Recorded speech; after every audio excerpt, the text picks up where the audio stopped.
Hello everyone, welcome back to our channel Susmi's blog. কেমন আছো তোমরা? আশা করছি তোমরা সবাই ভালো আছো। Happy Diwali everyone. তো সকালে উঠে আমার প্রথম কাজ হলো আমার ঘরটাকে এভাবে সুন্দর করে গোছানো।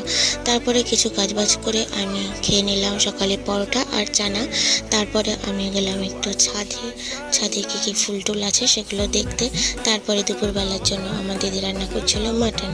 বাড়িতে নর্মালি মাটন হলে আমার দিদিই রান্না করে, তো আজকে ছিল গরম গরম ভাত, ডাল ও মাটন। দেখেছো মাটনটা কতটা সফট হয়েছে। এই যে আমার মোস্ট ফেভারিট পিস, মাটনের নাল্লি পিস।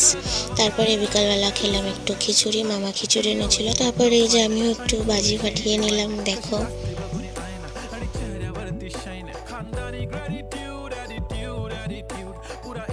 রাতে আবার ডিনার কমপ্লিট করলাম দুপুরের মাটন দিয়ে, এবং সবশেষে খেলাম একটু কোল্ড ড্রিঙ্কস। তো ব্লগটা আজকে এই পর্যন্ত রাখছি। ছেড়ে যাওয়ার আগে যদি কিছু ভালো লেগে থাকে অবশ্যই লাইক, কমেন্ট এবং শেয়ার করে দেবেন। আর চ্যানেলটিকে প্লিজ সাবস্ক্রাইব করে দেবেন। টাটা।